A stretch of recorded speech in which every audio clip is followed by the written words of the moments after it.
the starting lineup for the Keeping It Real show. From Oak Point, Texas, it's the Tokyo Tex, the Kamikaze Cowboy, the Sukiyaki Jockey, the MOT, the Man of Trail, Tim Kimura!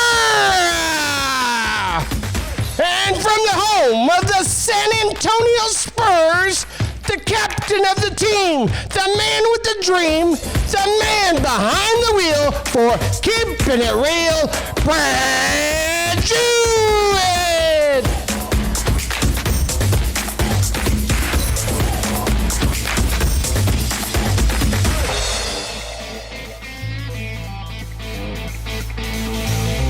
Hello, everybody. Let us know where you're tuning in from tonight.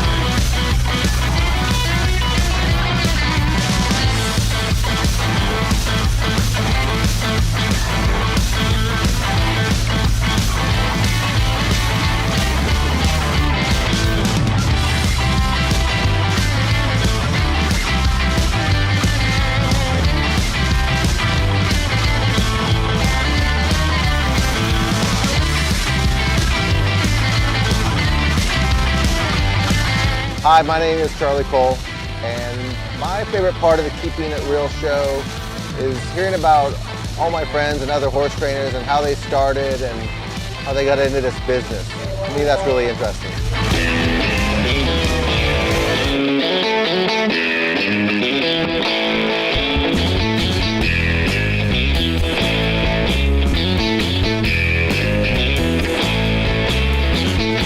Hey, this is Robin Frid, and my favorite part about the Keeping It Real show is the backstory to everybody. There's a lot of people that, you know, Brad and Tim have been interviewing and visiting with, and even some that are close friends that maybe I didn't really realize everything that they have done in their lives, even before they started horses, kind of how they grew up and how they started.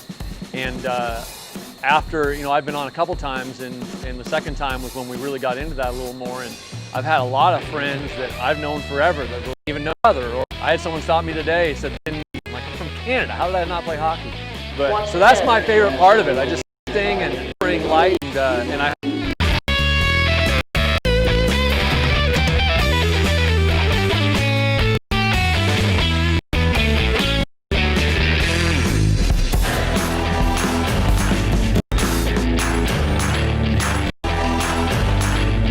Hi, my name is Corey.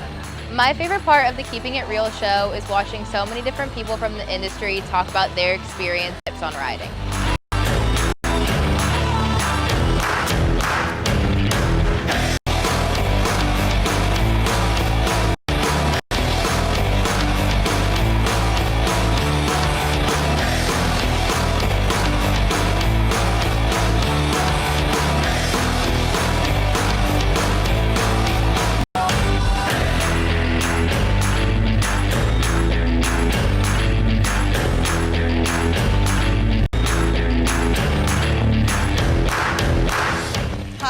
I'm Leslie Lang, obviously, and my favorite part of the Keeping It Real shows of all the game and for me also is the backstories and seeing how much we have in common and all of us that have been in it for so long.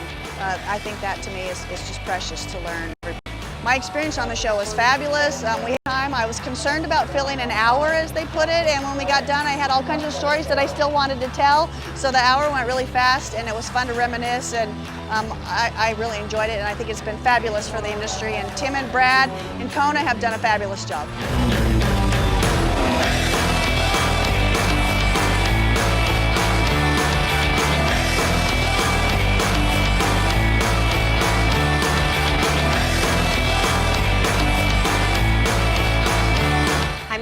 Jenny Jordan Frid, and I've had the opportunity of being on the Keeping It Real show. I was on the Showmanship episode with Melissa Jones and Curtis Reynolds. It was a blast. I enjoyed it.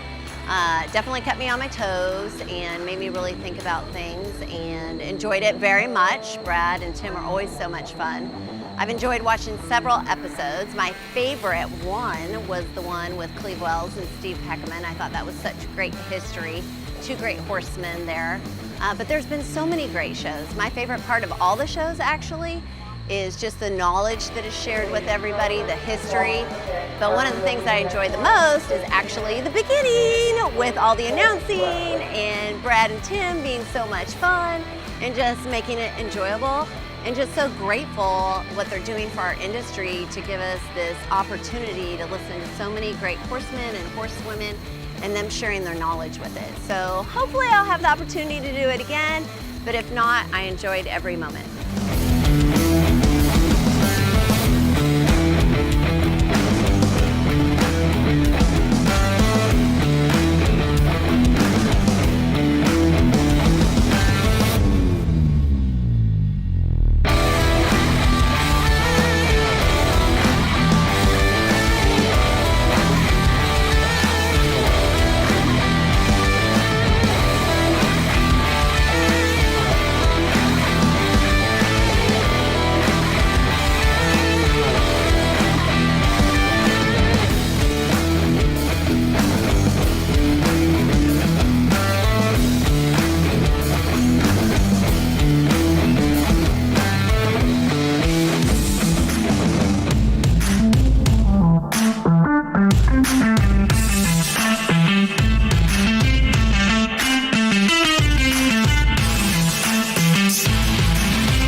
First time.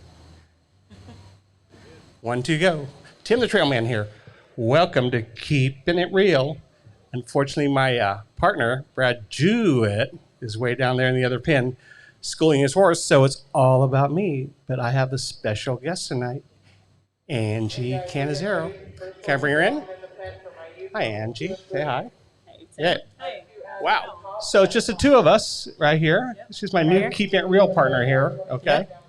So let's just go for it. Let's tell us just a little bit about your story. Tell us about where you were born and how you were raised and stuff. I was born in Brinkley, Arkansas, and just very normal. My dad farmed, and my mom took care of us a lot, and went to a little private school down there in Marville, Arkansas, and there's a barn there close. His name is Randy Schaffhauser, the trainer, and I fell in love with these Western pleasure horses. And where I grew up, we did the Saturday night stuff a lot, and it was just Saturday night horse shows. That's big in Arkansas. Andy Cochran, he knows all about all that. Andrew Sharp, those guys. You kind of either did the pleasure or you did the barrel racing. So I like going slow. So that's what we chose. And I did a lot of the reiners. Randy Schaffhauser was a reiner, and his son trains now in Tennessee, I know. And he taught me a lot. I was kind of the pony trainer because I'm a little bit shorter. So Sam outgrew the ponies, so I became a little bit of the pony trainer. So I'm curious, what did the ponies teach you back in the day? Ponies were tough. Right. Yeah, they were, because most of the time, about 30 days before the Arkansas State show, we would get these ponies in, and they'd been running barrels and poles all year. Oh, wow. And the last show of the season, they would qualify in Pony Pleasure. Wow. So Pony pleasure, it was fun though. It was really fun, and I learned a lot with the reiners there. We rode in a lot of cotton fields and up and down gravel roads, and it was great. It was great. And then from there, when did you start school? You went to school in Arkansas? Yeah, I went to school there in Arkansas. I graduated college, and Arkansas University? University of Arkansas there at Little Rock. I went to Little Rock because I drove back and forth a lot, and because I could keep my horses at home and ride every day when I got home. So that's kind of my big MO is I wanted to ride as much as I can. And then your major in school, I always love to ask that. It's political science and Yes. business. I've got a degree in, and I actually was enrolled to go into the law school that fall, and I had a 2, 3, and a 4-year-old, and I'd started riding a little bit with Troy Compton, and he's like, you really ought to go to this Congress, and I've always wanted to go, but I never could get out of school. So we went. And how about in school, like high school? Did you have any interest besides just riding horses, or did you? All horses. Had a girl. Absolutely, all horses. 100%. girl. I live, breathe horses. The only reason why I made the great grades that I did is because my dad said I wouldn't have horses if I didn't have great grades. I mean, it was all about horses for me, morning and afternoon and evening. I mean, I interned when I was in college at a law firm there, and it was pretty close to home, so I could go do the horses. And the lady that was working as an assistant to the attorney there asked me about, at the end of my internship, why I was there, because all I did was talk about horses. So I figured How about was your first Congress the one that we were talking about before just a while ago, or? Yeah, it was my first Congress. I could never get excused for school. Right. So you want to tell us about the experience of your first Congress? Oh, it was amazing. I've never seen anything. What year? It was 2002, I believe. Yeah. 2002. I had graduated college, and I was supposed to go into law school that fall, and instead I'd been riding with Troy Compton a little bit. I had a good 2-year-old and a good 3-year-old, and a good 4-year-old, and showed them up there at a ball. Did pretty good, and whenever I'd come out, these people would ask to buy them, and of course Troy, he's great at selling horses, and he sold every one of them.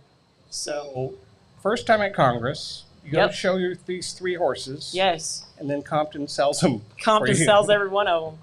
And I'm like, who needs law school? I just made more money than I'd ever make as a partner in a law school. So why do I need law school? Did you already have a plan for some horses at home after that? I didn't know. I didn't have a plan. I thought, every year might be the same as that. Shoot. I mean, I was 22, 21. So young and enthusiastic, right? Very enthusiastic. Okay, so let's keep going then. Greatest thing ever. Let's keep going then. Okay, so your first Congress. Yeah. And then that's 2002, you said?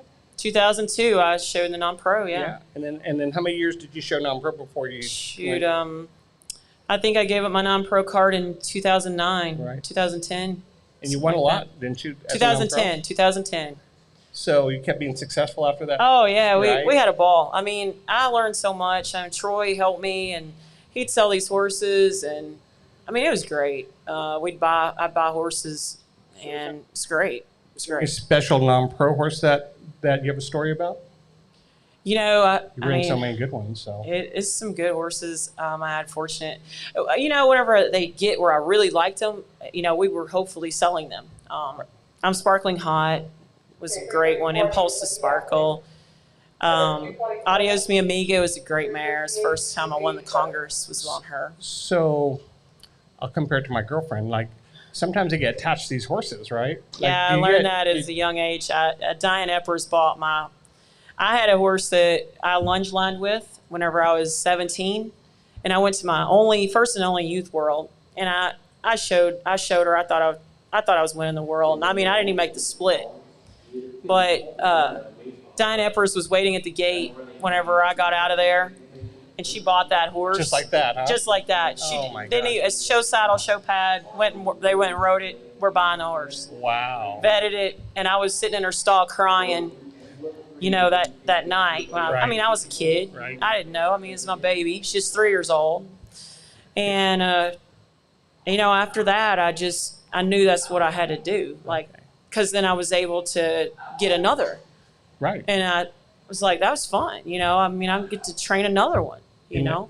So that's what I really wanted to do was I wanted to learn something on another one. Like sometimes all these horses teach you different things. Every one of them teach me something.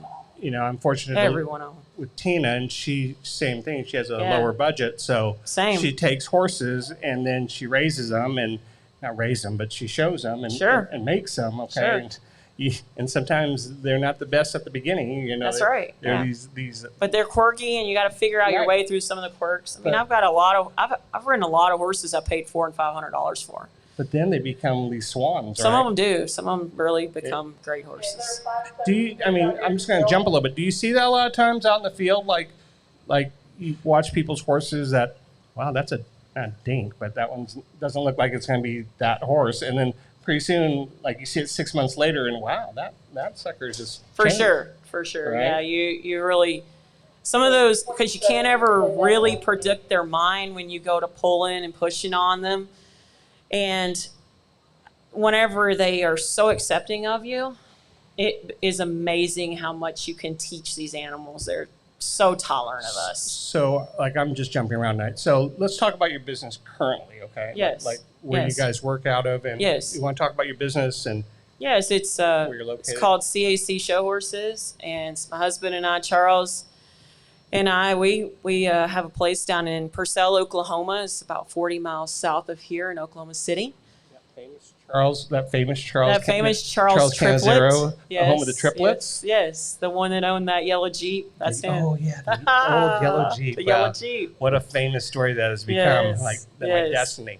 Yes, So- very good, Charles. Yeah, we met at a horse show. So we met in Pine Bluff, Arkansas at Memorial Day one year. It was kind of funny because I was so enthralled with. I never really focused on anything going on around me whenever I was a non-pro in particular, because I was so just focused on my horses. That's all I did. My whole focus. I'd start at 7 in the morning. I would end at 8, 9 at night. A lot of times I rode all day. And so at those horse shows in particular, I just didn't pay attention to people. I kept watching this guy. He kept riding this bike around and sitting on the fence and asking me about these horses. Right. And he'd follow me back to the stalls. And, finally I'm like, I thought I was going to sell him a horse. And so I was being pretty nice. Yeah, Selling a horse, right. Well, it ended up, we went on our first date there. Oh, how cool is that? The rest is history. So. He's quite the horse shopper. He is. He's always. He's got the looking- gift of gab, so it He really looks compliments me around a well. lot, that guy, I'm really a lot of times I'm so focused on what I'm doing. I don't talk a lot in particular, really. So let's. I'm just going to jump to the training part of this. Okay, so I'm just going to throw one out. So the big fraternity's in December now, right? Yes, Big And Tom Powers in right. December, So Mr. Powers, it's in December, and you guys usually show when?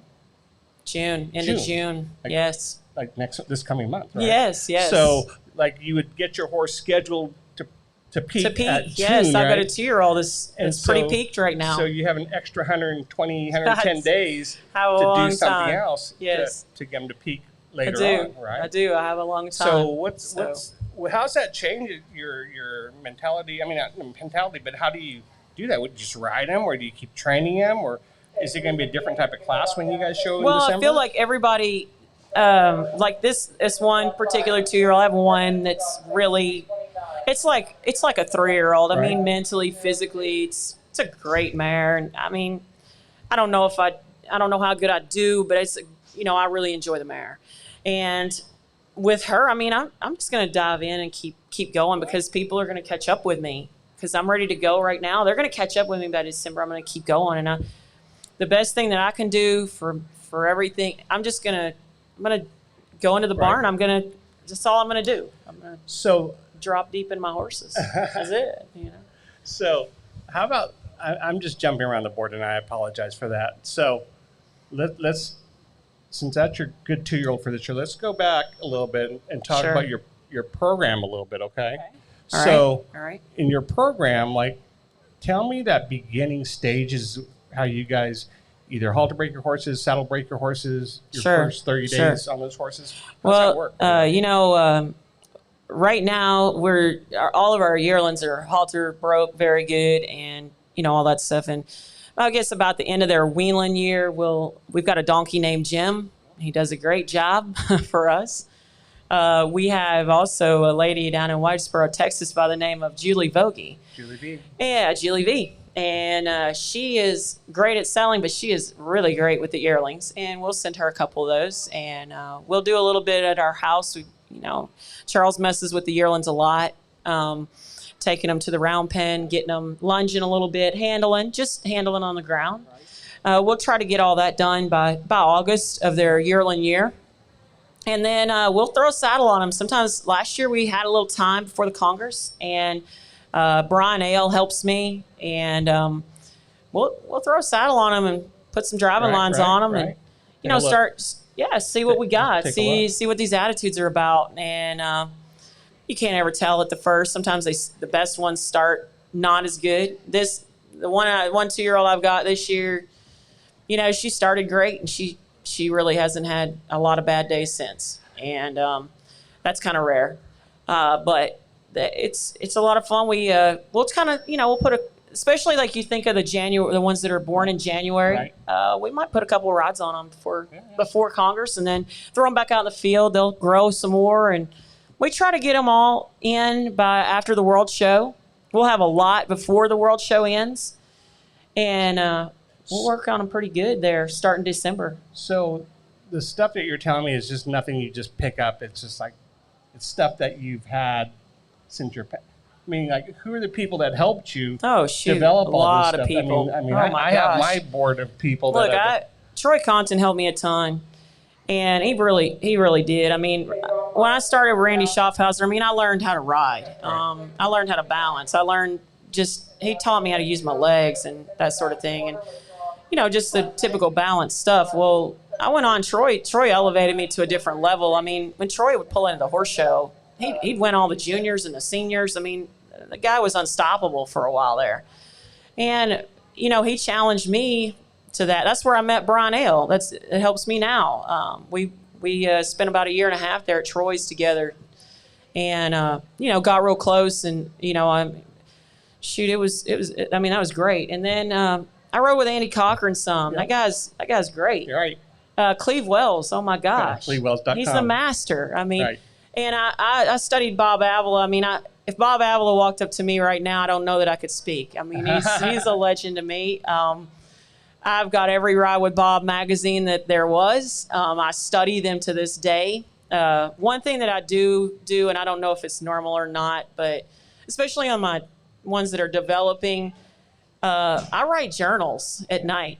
It's kind of strange, I think, probably, but it's kind of keeps me mentally where I'm at each day. I've heard, and if I need to back off, a lot of times I'll write it down. I'm like, I need to back off of this horse a little bit. I'm asking too much.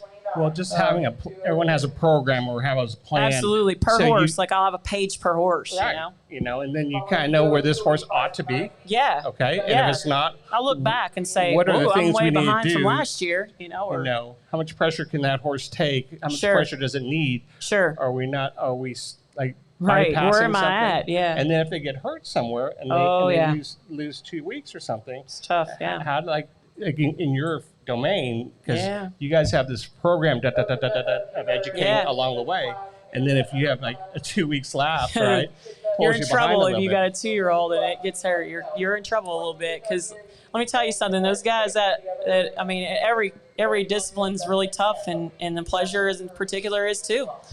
I mean, you go up against some of those guys. Gil Gallion, my gosh. I mean, Rusty Green. I watched Rusty Green. He won everything for. I mean, he's unbelievable. The guy's a legend. I think it's, we know a lot of these guys because for me, I don't see them inside the pen. I just see them from the outside. So it's very humbling to meet them, and they're nice to me, and I'm the trail guy, and they're the pleasure people. Right. Yeah. It's funny, but like it's interesting, right, to hear their story. Well, you got here, but how did you get here? Yeah, I don't think anybody really knows. It's just a lot of hard work, and you got to really challenge yourself every day. And we talk about that. Keep learning that sort of thing. I mean, it's just you have to rise to the occasion. Do you think like back in 2002 versus 2020 now, isn't there things that have changed? Either the styles have changed or the trainings. It's gotten harder. It's harder every year, I think. These young guys are Aaron Moses. Oh my gosh, this guy. He's pushing us hard. I mean, I think you want that though. Absolutely, right? Yeah. Back in the day when they were telling us about the Congress stories and that was packed, right? Right. Everyone was hungry, right? Oh, everybody's hungry, and so and it's tough. I mean, you gotta, but you still gotta do you. You know, and I never looked at it when I started. People, a lot of times will ask me about the girl thing. I never looked at that when I started. I was like, well, if Cleve can do it, then I can do it. I might have to do it a different way. I might have to have a different style of horse, but if he can do it, I can do it. My dad always said, he's a great mechanic, and he done do all these parts off this tractor, and I'd be looking and scratching my head like, how are you gonna get this back together? And he'd say, well, Angie, a man built it, so I'm pretty sure I can put it back together. And that's the way I looked at it. I heard this one that you were talking about how you want to do something more than the rest of them, or you have to. Oh, you got to separate yourself somehow. Right. You do. That's really hard. You got to have a great horse. Yep. And you got to do it justice by that. How about I learned this one? I didn't learn it, but I heard it. How do you practice presentation on these 2-year-olds? Like Troy Compton taught me that. Right? How's that work at home? How you're practicing, like showing at the Congress or? You do. Charles Cannizzaro, my husband, is the videographer at CAC Show Horses. Right. And whenever you look at yourself on that video, it's very humbling. And and I watch guys all the time. I mean, you got to constantly stay up on that, because if you sat like that and rode some of the 2-year-olds that we all ride, you would be on the ground. So, you got to constantly be in show mode, and you got to be in practice mode a little bit. So, and then it's repetition over and over, getting that horse as confident as you are in that show pen. How do those horses learn to follow another horse? Practice. They love. I mean, you watch them in the pasture; they follow each other. Right. They're herd horses. For sure. I go in the show pen. I showed one the other day for the first time, and it's looking around like, what are we doing? I mean, there's not a horse on the left side of me and the right side of me. We're going down the rail by ourselves. It's hard, but you just got to keep practice. It's practice. It's hours in the saddle. And it's believing and getting confident. Your horse got to get confident, and that comes through repetition and consistency. Have you seen our show before? Many times, yes. So what do we do about midway through our show?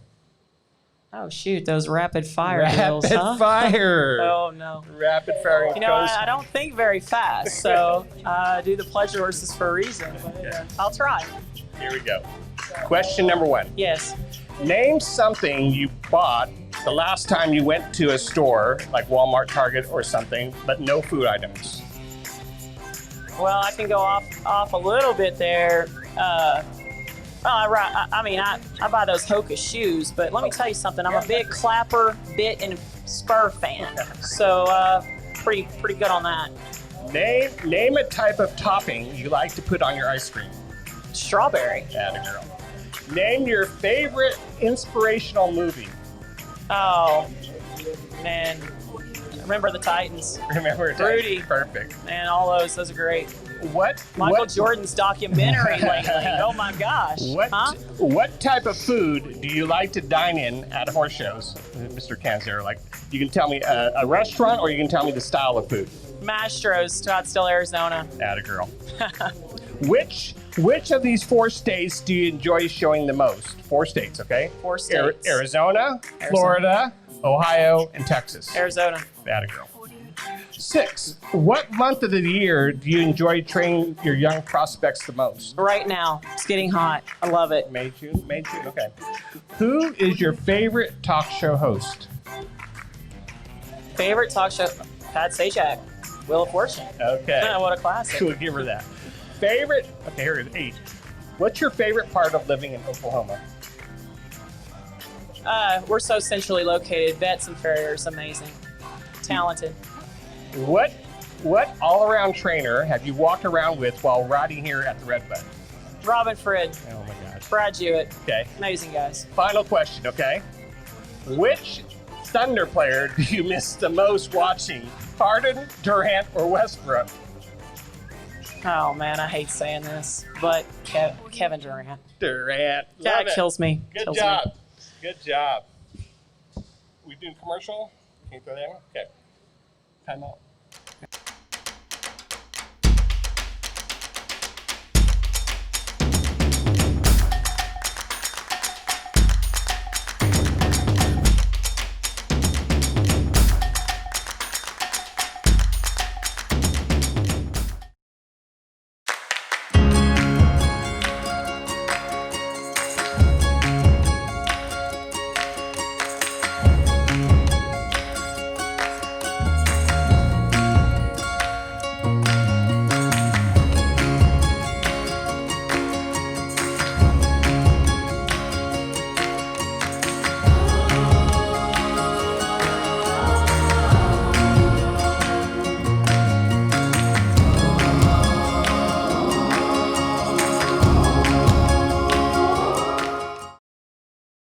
Every once in a while, something comes along that could be a game changer.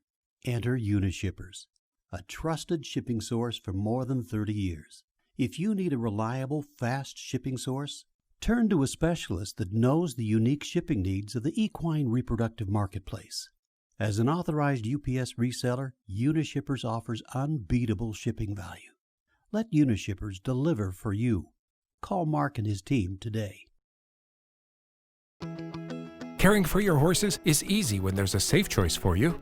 If you need one feed for the whole barn, there's a safe choice.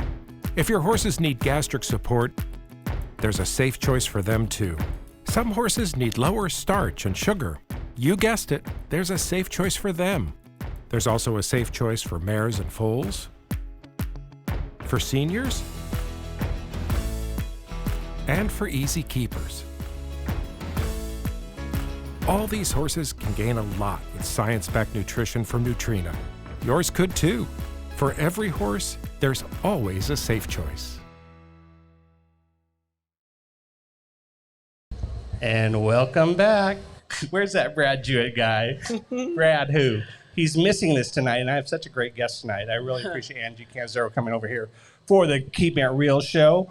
And so I'm honored to be here. Solo here, but I love it because it's just us, and we just get it. This is kind of like Chalk Talk that first night. I love it. It's so easy for me to ask the questions, and it's a subject that I'm not really good at, the pleasure. But you know what? It applies to me because after Angie and those pleasure horse guys get down to those horses, they love to come to the trail pen after that. So Yes. there was a question on the board, Kona. Maybe Kona can throw it up for us, and if you read it to us and. Sure, I can talk about the connection. Can you repeat the question? The question was, can I talk about the connection that I have with my horse? Right. The biggest, I would say, probably the biggest thing is the time spent with my horses. I watch them, a lot of them grow up from babies on. That helps a lot. I know what kind of pressure they take, and kind of what their strengths and weaknesses are. A lot of them I've ridden the mothers, and I've ridden a lot of the babies by their sires, and I know their tendencies. That helps a lot with the connection that I can build on that horse. I know the amount of pressure that I can apply typically. You're gonna read that horse. That's one thing that I learned growing up, when to take and release. And I'll break their necks loose quite a bit, and I've got to connect my hands to their feet quite a bit because these short legs don't really lift them up per se naturally. Maybe we can just talk about that, because I asked you that earlier tonight about the size of your body. Don't take offense, but I understand. Smaller legged person, right? Sure. So how does that reflect to your horse versus the boys that have long legs? Well, I have to take a totally different approach. Not a totally different, but it's somewhat of a different approach. I learned a lot of that from Andy Cochran, his approach. I feel like mine have to be a little bit more busted loose than, say, Gil Gallions, and his are anyway. His are great. I mean, but mine have to be. I have to kind of set that wall and through my hands and really connect my hands to their feet, and my push to the extension of their legs. Troy Compton taught me always that push leg. It's got to hold the ground, and the more that holds the ground, the more extension I get. And then when you start going after that, you discover all your lean that's going to go from that hind foot all the way to its face, and you've got to get all the lean out. And then you have a correct mover. How about the term that was breaking them apart? You're saying breaking their neck, breaking their... Sure. Can you talk a little bit Sure, better, I do a lot of direct circles. ABC-wise I do a lot of direct circles, and I'm going to use their neck to take a hold to their body, and that's all I have is my hands and my feet and my body. So I'm going to use all of my tools there to break that apart. I'll do a lot of direct and indirect circles, a lot of, and you can learn all that. All the Ride with Bobs have that. All the trainers, you can go ride with them and show them how to do that. Basics is basics, and that's what we have to do, is get these horses really good with the basics, and then they go on and they can do the all around, they can do the pleasure, just whatever their talent is best. So you guys, Charles, and you have had a lot of horses on the market. Yeah. And you've sold a lot to a lot of my friends out here, and then you're reminding me how you get to see them out in the field out here. It's pretty fun. Right. So can you just name a few horses, whether it's Brad's or these other horses out here at the show that... the other day I saw Here's Hoping He's Hot, Valerie Kearns' horse. I saw, of course, Moonshine. I mean, he's the best horse ever. We own his mother. And, there were several that I saw. American Maid's one of them that we like a lot. So... I think I talked about this, where you guys, the pleasure horse people, teach these horses at such an early level, their early education, from saddle breaking to being a 2-year-old pleasure horse right away. Yes. And then people purchase these horses and make them all-around horses. Yes, right?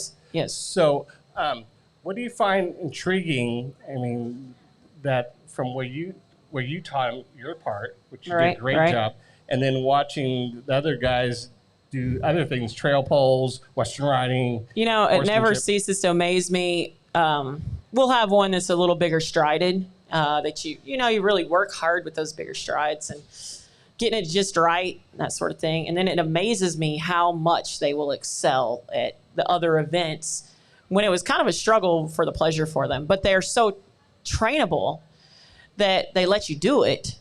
And it really amazes me how, a trainer will come up to me and say, "Oh my gosh, this horse is so good at the trail or Western riding instantly," or not instant, it's showing a lot of promise real soon. And that's always a lot of fun, because you've spent a lot of time with them. The horses inside out. I mean, we spend a lot of time with our horses. We're very hands-on, very. So early in the season, again, I'm jumping again. I can foresee you guys having 10, 12, 14. Yeah, we usually start about 18. Okay, 18. Yeah, 18 to 20. Or two. Yep. How do you decide? I've asked all the pleasure guys. How do you decide the horses, keep, sell, find another job? Sure, yeah. The horses tell us. I mean, I know it sounds cliche or whatever, but it's the truth. I mean, the ones we ride them all the same pretty much. As far as the basics are basics. Left side, right side, pull, push, push to pull every time. Doing your direct circles, doing your indirect circles, teaching them to back, teaching them to turn around, moving their hip, side pass, that sort of thing. It's all basics. And the ones that want to do the Western pleasure will rise up and they will do it. And as a 2-year-old, they got to want to do it because you don't have a lot of time to make that. And they will physically be able to do it. The ones that are not physically able, mentally they're good. If you to push too much, then you'll mess them up. I mean, I've learned through the years to not try to make that so much. We've got a lot of these 3-year-old incentive maiden classes, that sort of thing, and that's really helped our industry because there's so many more options for horses, and we needed that because back then it was, 2-year-old or bust, And at the end of the year, the 2-year-old didn't show, well, it was kind of a bust. Well, not really. Now we've got the 3-year-old stuff. So if we got one that's a little physically immature, but man, mentally good, we really try to, the customers know that now, and they're all good with waiting. So here's that platform of horses that I see here, and either there's a great one. Where's that moment where either you should sell them now and let someone else have an opportunity to show them later on, or do you keep this one and roll the dice, and because it's going to be a great one? Right. So where is that? We've, like one that have a little bit bigger stride at the jog, a little bit uncoordinated at the lope, but you can tell it's great-minded, and with some more repetition, it's going to really get it. A lot of times those make really good all-around horses, and they're bigger. Sometimes they're bigger than what we would want per se of the pleasure. I'm just picking your brain tonight too. Sure. How about like lunge lining? Like let's say you're a buyer, right? Right. And we're not going to buy your horses for a moment because you have great ones, okay? And I'm going to go out there to this horse show that has all these yearling lunge liners, right? And I'm going to go shopping, right? Right. Yeah. For sure. What does a trailman looking for a nice pleasure horse? I mean, is there something that I'm going to be able to see that is you'll be able to see movement? Yeah. You'll be able to see breeding. Yep. What you want. Yes. You might be able to see a little bit of their mind by just pushing around on them and, watching them go, and, they don't pin their ears, or, they don't swat their tail real bad and want to not go into the next gate. But you can't predict their mind, or I can't predict their mind as well on just a lunge line. That's what you can't predict for me. So let's take it a year ahead of that. Yes. Okay. So now this horse is saddle broke, yes, but not ready to show yet. Yes. What do you look for there?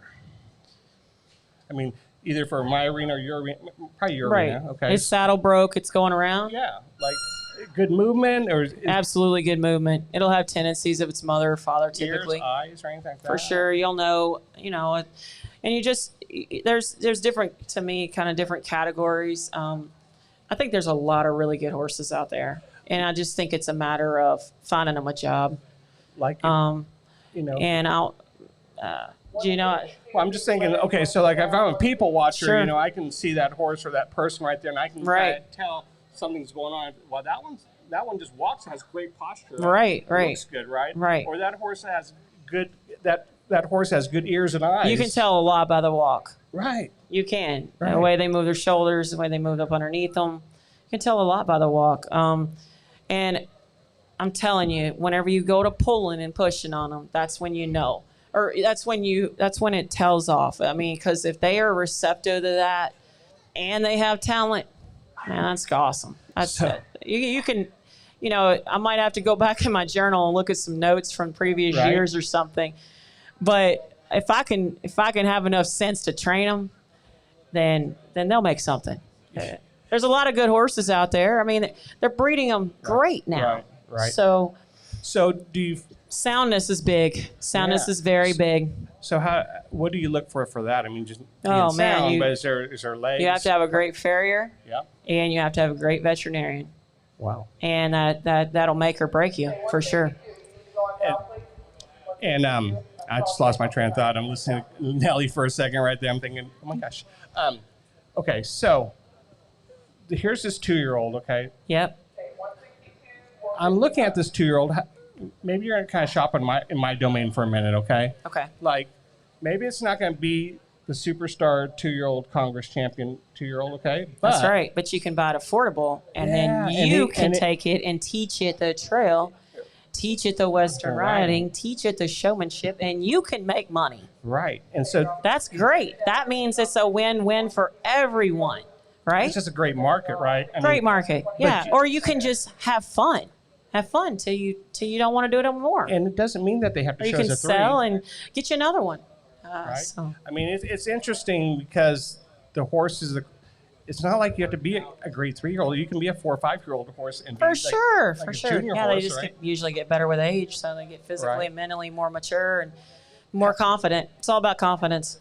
How about their minds too? Like, do you run into horses that mature faster, slower? Yes, for sure. We had a 3-year-old last year that I'm telling you what, it was as hard to get through our thoughts to that horse as can be, and all of a sudden she just got it. And she's a great horse now, I think. I mean, she's going to be great. She's still a little green, but I think she's going to be great. How about, Brad who? What's up? Oh, Brad Jewett. Yeah, okay. Yeah, you've missed so much, Brad Jewett. Moonshine Wind. I've been watching. How'd Moonshine do? He was good. We schooled a little bit. Oh, okay, today, okay. But schooled great. Awesome. That's the best horse in the world right there. I know. I heard you say it. That's it. Wearing only Moonlight. That's the one. That's right.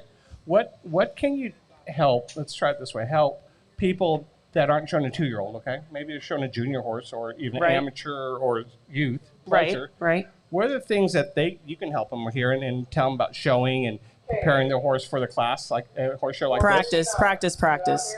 You have to practice to get confident. It's all about confidence in the show pen. Man. Is it the look of confidence? Absolutely. It's when they call for the lope, you go. It doesn't matter what's going on about you. It's you and your horse out there. You don't focus on other things. So we got to bring him closer? You don't have to go on mic? Okay. Okay. No, we got another camera, so now I'm over here. Yeah, we're all like crisscrossing right now. I got my camera. I got mine. I know where mine's at. Brad's just late to the party. So, hi, Brad Jewett. You're doing a great job. Dude, you got a great We're trying. I know. I was like, we were practicing before we were rolling. I don't know about that. I mean, trying. She's got an answer for everything. I know. I've been jumping, trying to trick her a little bit. I hope it's somewhat correct. I don't think you can't. She lives with Charles Cannizzaro. You can't trick this one. Definitely keep you on your toes. That's for sure. So tell me something about Charles that keeps you on your toes. I have Charles. Charles is constantly keeping me on my toes. He's the backbone to our whole deal. He's the communicator. He gets it to where I can focus on riding. Right. And that's what I try to do is focus on riding. To get these things broke, they have to be ridden, in my opinion, 6 days a week. 1 day off. If I miss that 6th day, to me, I miss 52 days in a year. I like 6 days a week. It's consistent. Charles allows me to do that, does all the things on the farm. The farm doesn't run itself. My dad helps a lot. He's retired now and happened to buy the place next door, and he helps a lot. My mom, she's always right there too. My dad's very brutally honest. Just shoot the last year, earlier on, he does a little tractor work for Gil, Gallion, Todd Crawford, some of the people around there. Oh, nice. So I asked him the other day, or last year, I said, hey, how's Gil's 2-year-olds look over there? And he said, a whole lot better than yours. Oh, wow. So, I get that. It's he said, so, we went back to work. That's awesome. So, yeah, it keeps us on our toes, that's for sure. So we have young Moses out there, right? Oh, he's a legend right now, I'm telling you. He is. He's a legend. Legend in his own mind? Yes, he is. Guy's got so much feel. He's unbelievable. It's talent. So very talented. Is all you guys that do the pleasure have this horseman I feel like I have to really struggle and work for it. I really do. But I feel like that keeps me. My mentality is always, if I can outwork them and do it properly, then I can certainly compete. I never looked at the girl thing until some people brought it up, I don't know, 5 or 6 years ago. But then I kind of looked around, I'm like, man, I am kind of one of the few girls. I mean, there's Katie Jo and a couple others. Sarah Simons is really great. I mean, there's some great girls for sure. Peppy, oh my gosh.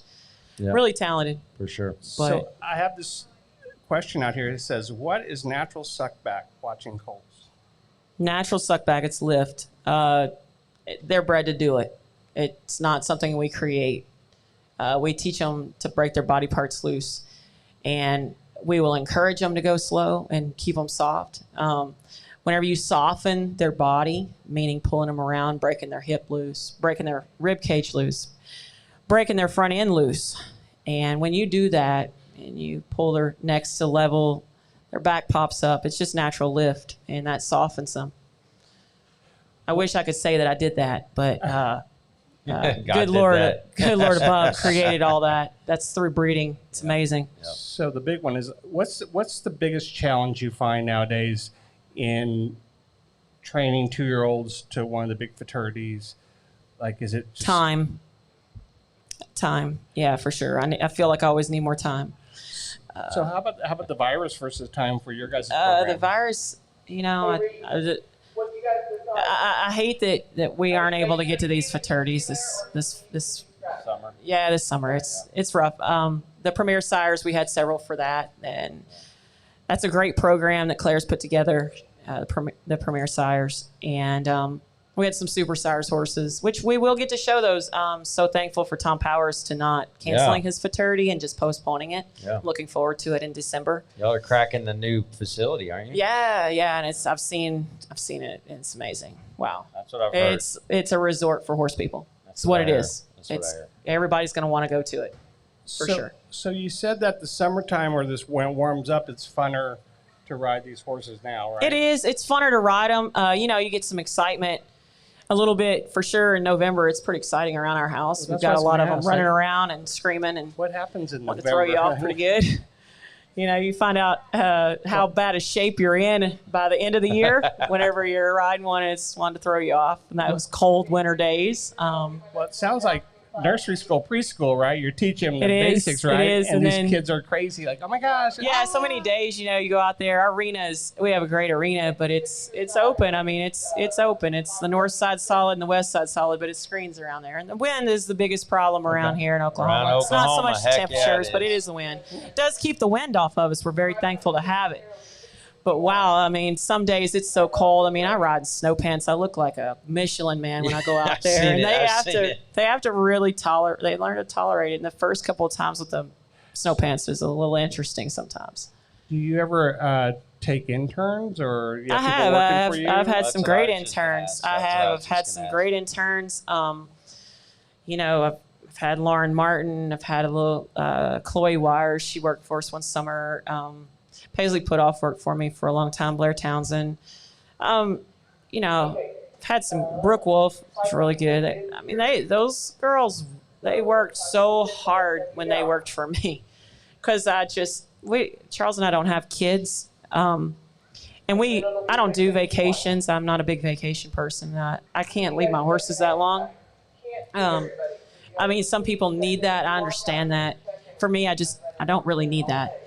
Not right now at my point in my life. And so they have to really dedicate themselves. Right now I have Brian Ale working with me, and it's been a lot of fun because we worked with each other when we were at Troy's, and it's more like a partnership. Like, I can really throw things off of him, and he's a grown man. He's got his own business. It's really fun. It's fun. It's fun having that set of eyes. And then of course Charles is there telling us he's got his judge's card and telling us a little bit of a judge's perspective, and so go ahead. Well, I think it's easy to say that everybody that's worked for you works hard. Right. They definitely worked hard. They worked hard. They do. They have. They mirror image their boss. I I don't see anybody that works any harder than you do. Honestly, and I'm not saying that because you're sitting next to me. I just know that we definitely do us, and we work hard. But the true heart of your business and who you are as a person, you came up here a couple years ago, helped us with moonshine at the World Show, and it was just that was such an honor. It was just loved it. It was a great experience. I think that's the first time we really worked together. It was fun. And it wasn't, right. It was just very enjoyable. And it's just like whatever we got to do, we'll do. Great rider. Wow. And take your time. You'd never worked with my kid before, and it was awesome. She's so talented, and you have such a talented group of people. Yep. So I'm curious, one more. I have a couple more. you have this journal, you're organized, you're a hard worker. When you get up in the morning after you read the sports page, what do? I go ride a horse every single day. Do you ride them in the same sequence? Pretty much, yeah. Yeah, I'll start with, usually I start with my broker one first because I want to hold those to kind of that standard. And in the winter months too, I'll start with my hardest 2-year-olds at the afternoon. I'll do them in the afternoon because it's warmer. And, that's kind of the routine. I like to finish with one that's decent, so I'm in a decent mood when I quit. So you talk about all the younger trainers that we have nowadays, and tough. They're great, but there's also other ones out there too. Okay, like what advice would you give younger trainers just trying to get started in a business? Maybe not to your level, but just trying to get in the horse industry, pleasuring and stuff like that.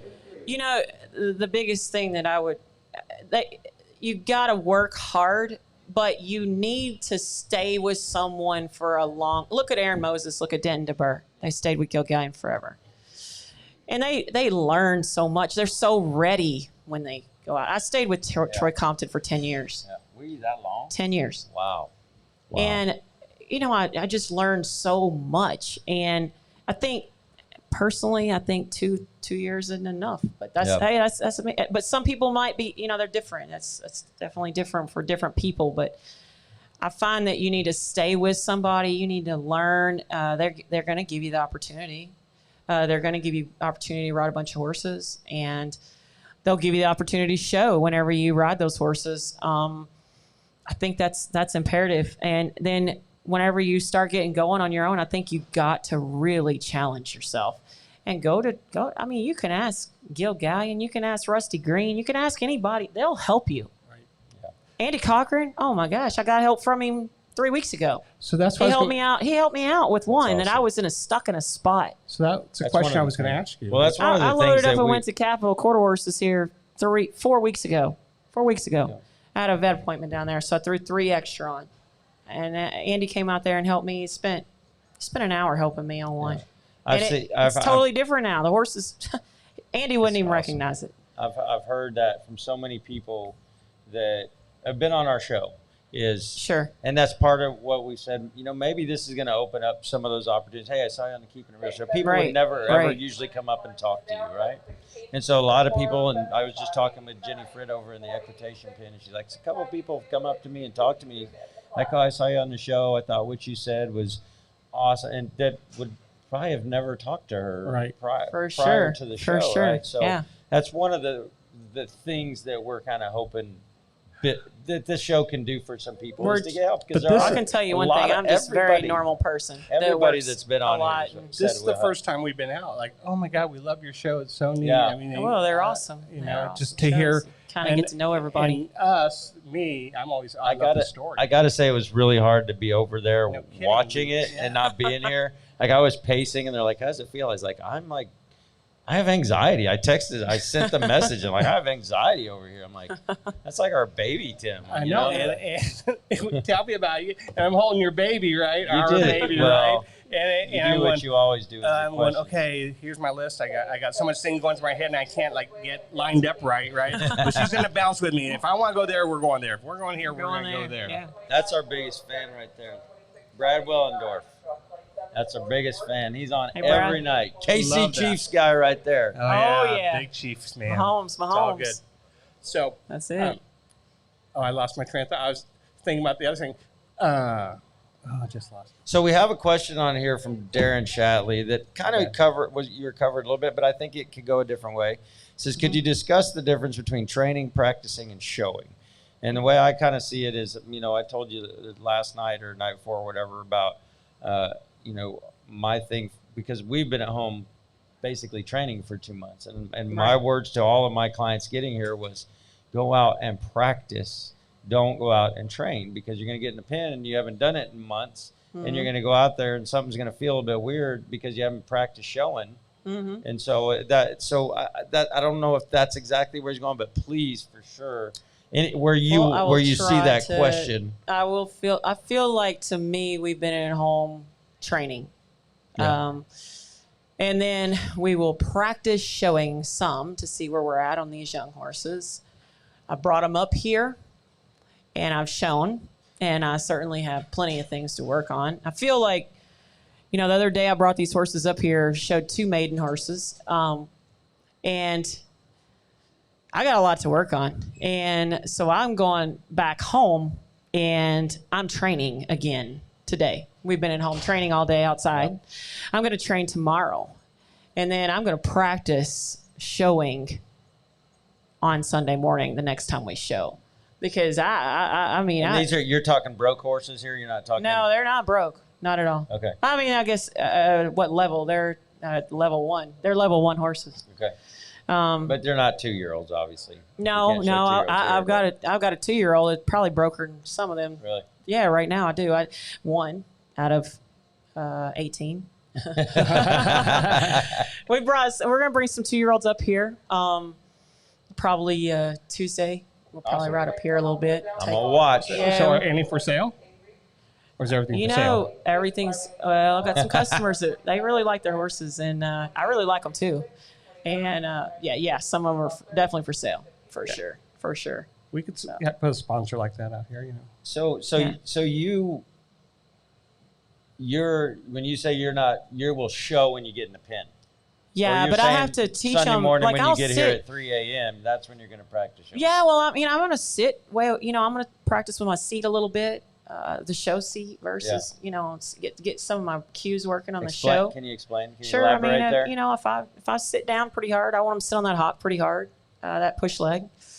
I'm not going to practice that every day, but whenever it comes showtime, when I go to lift my hand a little bit, I'm going to have that wall. These short legs don't get them up. And if I have that wall every day and they're backed off, well, I'm gonna shut my legs down. So I gotta practice balancing, shutting my legs, tightening them up, and then letting them out. And they got to know the difference in that. And right now I've got maybe 1 horse that does that. So I got a lot of work to do. And I had one come up in here, and she was really ready at home, and she got really nervous in there. I got to work on that. She needs a lot more shows. But she's never been anywhere. First time. I gotta say, I don't ever. I'm sure you have, but and I've shown with y'all at the same horse shows as y'all quite a bit, and I can't say that I've really ever seen you school. Well, I school a lot during hopefully my seat and hopefully with my hand, and quite honestly, Brad, the ones that I'm showing don't know what to do anyway. So there's not a whole lot of schooling going on because they don't know what they're really supposed to do anyway. And typically when we get them to the point where they know what's going to go on, they get sold. I was going to say, they're going to go on. Yep. That's typical. I've had some customer horses for sure but we don't school a whole lot because we're trying to just teach them how to get presented. Right. So is there days, I think Andy was talking about that one day where you might show this horse tighter than you would another day because you're saving it for a different day? Does that make sense? For a non-pro. Right. Or for Yes, I'll definitely, for my non-pros, I'll have them probably a little bit overdone in their face a little bit because they typically, they go in there and I want them to show their horse and have a relaxing ride.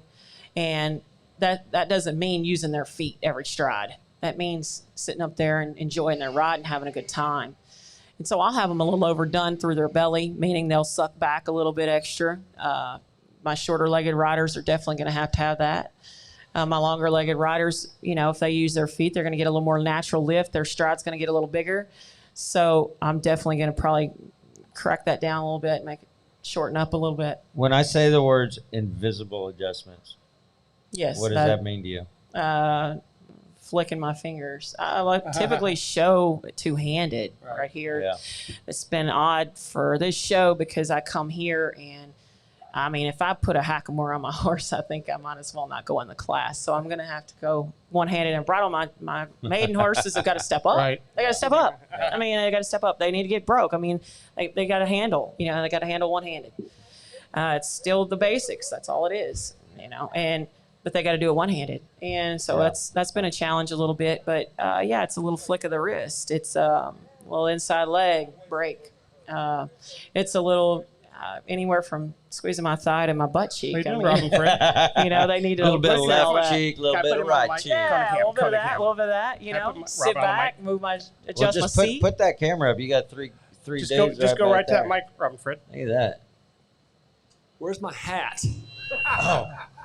Yeah, Stay you need there. to It's come right around. here. You need to come around here. You only been on it two times, so maybe a third time, and then we'll give you a hat. Are you a black hat guy or a red hat guy? Take the red one, man. I just want a hat. I don't have a brown. Just a hat. Just wants a hat. Hold on, I'm getting it. It's okay. No, because I keep. So tell me, we're almost done here. So Okay. tell me, what do you enjoy most about showing these horses?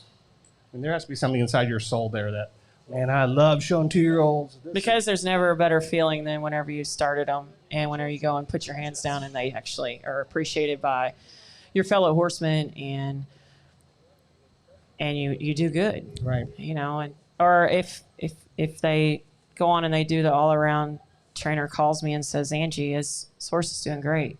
It's great. I mean, I think that's so neat, you know, when you see something you've made and then it goes Absolutely. that next level. Yeah, a lot of these we've watched fall out. That so reminds me of basketball, right? Okay, if Absolutely. you're a coach, right? Yeah, and yeah. you The do draft. college, and the then draft they go is, to pros. The draft is exciting, Yeah, right? yeah. We're drafting them. Yeah. So I mean, that's what that reminds me of. Sure. How cool that is to see your player like, oh yeah, I got this guy Yeah, here, yeah, and yeah. he gets to go on to a new Yeah. team, and all of a sudden he becomes the That's superstar, right, that's right. Hall of Famer. Wow, I wrote that Yeah. one. I had him I mean, when look he at was what in they've high done school. with Moonshine. It's Yeah, crazy, you know? Okay, Bradford, bring it home. Do we have any questions out there from the audience? We've had a good audience tonight, by the No, way. what about our audience? We love that. I mean, maybe I got to leave more often or something, man. People have been showing up. we were just talking. We did good tonight, I guys. see Bianca Moses says she wants me to hire her. You're hired. She raised 4 wonderful boys. I mean, yeah, you're hired. Is that Moses' That's mother? Moses' mother, yes. Oh. Inspirational lady. I that. guess I should have probably known that. Yes. Well, you did a great job tonight, Oh, it was honey. awesome. Hey, thank y'all for having me. So Feel cool, honored. man. Charles was not lying. He's like, you got to get her on the mic. She's awesome. Well, I Is mean, there anything that you didn't get to say tonight, like about your backstory? I know you did Rainers, and I think you did mentioned Rainers. I did. Yep. Dean and Dwayne Latimer helped me a lot. And that's awesome. I mean, because that's my roots. They're as well. really. I was around Dwayne Latimer whenever he had West Coast Whiz and Conquistador Whiz, and some of them great studs. And I Yeah. mean, whenever you went in his practice Yeah. pen, you didn't sit in the middle. You didn't. There was rules. Really. Yes, sir. Wow. Yes, sir. It was intense. And I was around Troy Compton when he was. I mean, when he rolled in, he won everything. Yeah, and it was intense. I was around that intensity, and I loved it. But you know, course. even Troy too. He's super cool, but he's super humble too at times, right? Yeah, He's yeah. tricky. He's tricky, right? Yeah, I for love sure. Troy. For sure. Okay, guys, we're doing great. Okay. Angie, thank you. Thank you And so we much. got hats. Charles, thank we you. got. I don't think I got Charles his hat either. I did. He's got one. Thank you. Okay. But thanks for being here. Thank y'all for you having did me. not disappoint at all. Thank y'all. Thanks for Had hanging in with great us, buddy. viewers. It's all good. Go Been Thunder. awesome. Oh, wait. Shoes. How about our shoes? Hoka. Hoka. Our Hoka H-O-K-A. shoes. We love our Hoka shoes. We love our Hoka shoes. Hoka shoes. Yes. What the heck are those? And we love our basketball. Hoka. They're Oh, the most comfortable oh, shoes gotcha. ever. Hunley Berry Hill. I may have to get me some of those. Yeah. Thank y'all for watching Thank you. tonight. Thank you. all of y'all for being here tonight. We got the weekend off. Come Monday. We'll be back on Monday though. Did you have a video? Did you show a video of anything today? You did? Sweet. I think I have a special guest on Monday, I so. didn't get to see that. Who's our other special guest? Just one. Who? Nicole. Oh yeah. Did you tell them? Well, Nicole Barnes is stopping by on Nicole Monday. Barnes, my buddy Nicole's going to stop by Really? and talk to us on I Monday. call her kind of Miss NSBA because, I mean, anything you want to know, she knows. So make sure you can show up Monday, and you'll hear all the inside scoop on the NSBA world. Asked I'm her sure nicely we'll last have night it. if she'd come by and We'll stop have by. it. Thank y'all for watching. Y'all have Thank a you. great weekend. Stay safe. Thanks for your help, Brad Jewett. Cody Cam, you're great.